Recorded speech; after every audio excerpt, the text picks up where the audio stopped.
अस्सलामुअलैकुम, welcome to my YouTube channel smart learning. TT का जो टेस्ट हुआ है आज 14 सितंबर 2025 को, इसका इस वीडियो के अंदर इंग्लिश का पोर्शन सॉल्व करेंगे जिसके अंदर 20 क्वेश्चन शामिल होंगे। पहला क्वेश्चन है what is the feminine counter part of stallion. तो स्टैलियन जो है वो मेल हार्स को कहते हैं, नर घोड़े को। तो इसका जो फेमिनिन होगा, मोनस होगा, वो मेयर होगा। ए ऑप्शन इसमें ठीक है।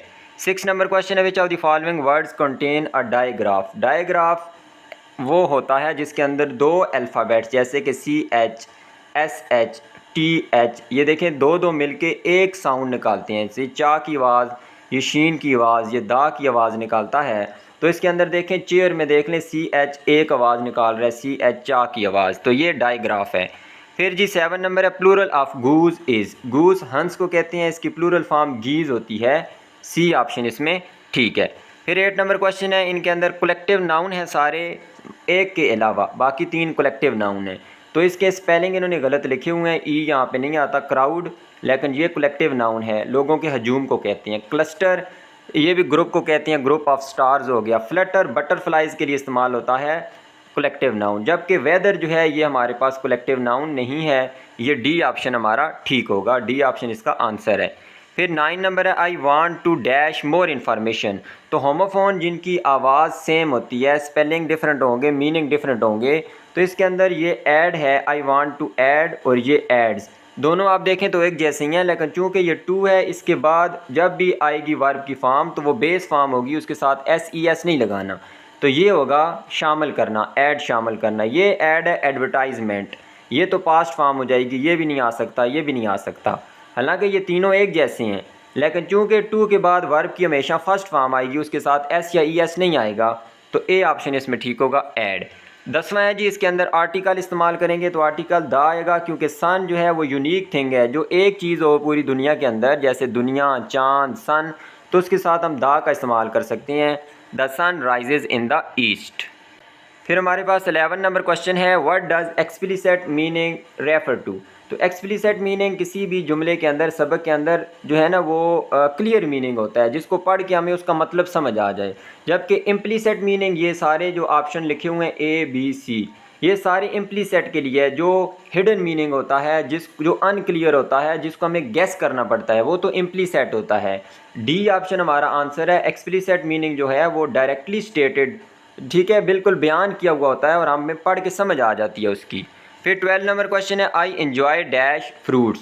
तो यहाँ पे देखें वर्ब आ गया एंजॉय, इसके बाद ये वर्ब तो आ ही नहीं सकता, टू बी ईटिंग भी नहीं आ सकता। इनके अंदर दो ऑप्शन है, ईटिंग और टू ईट। ये है जेरेंड और ये हमारे पास है इन्फिनेटिव।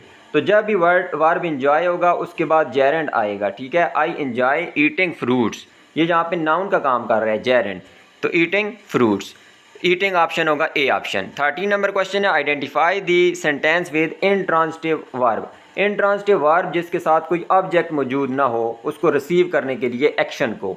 तो यहाँ देख लें the baby drank the milk, baby ने दूध पिया, क्या पिया, दूध पिया, तो ये ऑब्जेक्ट है, ये ट्रांसिटिव है। ये देखें दे बिल्ट अ हाउस, उन्होंने घर बनाया, क्या बनाया, घर, ये भी ऑब्जेक्ट है।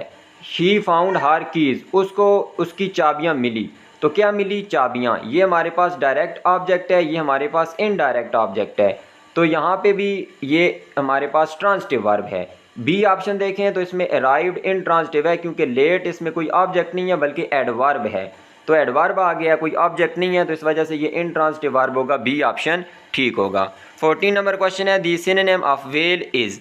वेल का मतलब है बैन करना, रोना, मातम करना, ऊंची आवाज़ में रोना। तो ये एक पोएम है 10th क्लास के अंदर, अपॉर्चुनिटी यूनिट नंबर 15, उसमें ये वर्ड मौजूद था।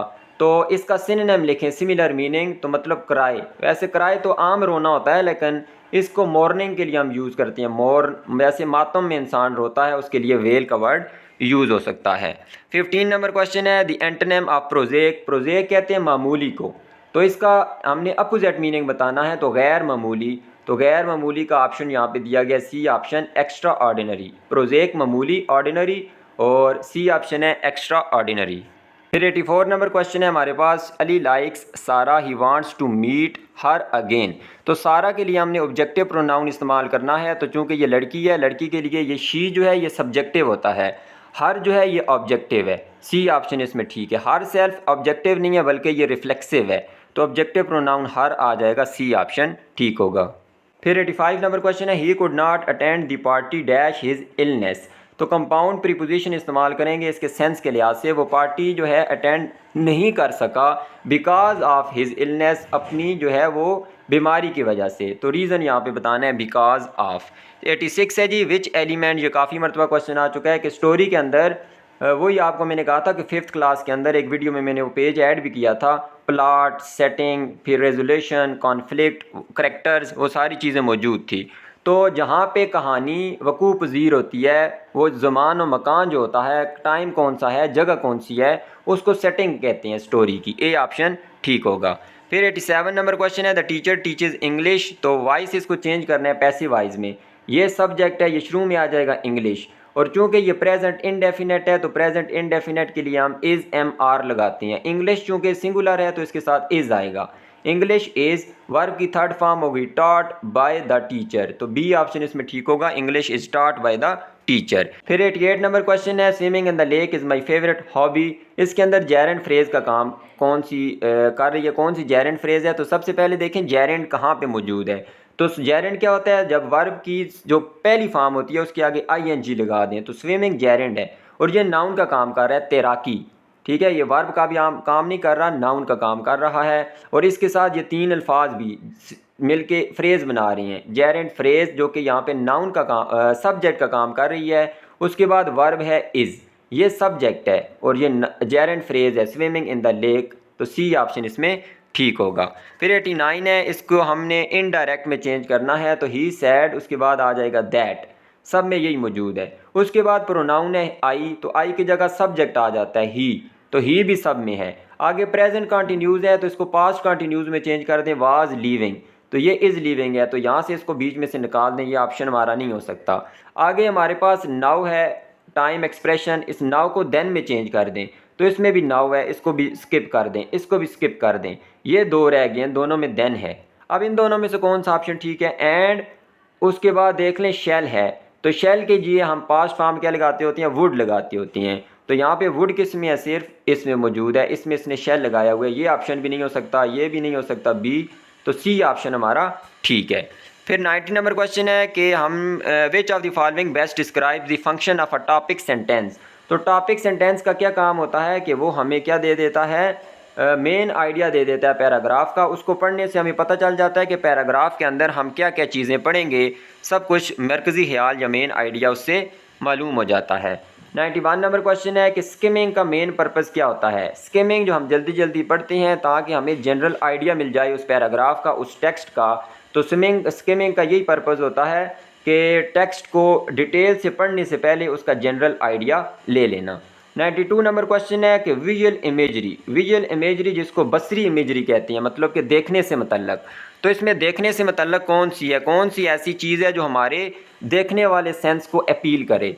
तो cold wind froze my fingers, तो ये तो छूने से है, कैसे पता चलेगा, हमारी जो है ना वो ठंडी हवा ने फ्रोज कर दिए, जुमा दिए हमारी फिंगर्स को, तो ये तो हमारी टेक्टाइल इमेजरी है, छूने के मतलब। इको का मतलब है कि जो म्यूज़िक है वो इको किया, गूंजा थ्रू द हॉल, पूरे हॉल के अंदर, तो ये तो सुनने से मतलब है, ऑडिटरी इमेजरी। फिर देख लें, the golden sun sank behind the mountains, सुनहरी सूरज जो है पहाड़ियों के पीछे डूबा, तो ये देखने से मतलब है, ये हमारा आंसर है। ये देखें टेस्ट का वर्ड आया, तो ये चखने से मतलब है, तो हमने विजुअल इमेजरी बतानी थी देखने से मतलब, तो हमारा सी ऑप्शन ठीक होगा। यहाँ तक ये 20 क्वेश्चन थे इंग्लिश के। इंशाल्लाह नेक्स्ट वीडियो के अंदर मैं बाकी पोर्शन भी अपलोड कर दूंगा, मैथमेटिक्स, उर्दू और इस्लामियात। वीडियो अच्छी लगी है तो इसको लाइक कर दें, चैनल को सब्सक्राइब कर दें। अल्लाह हाफिज़।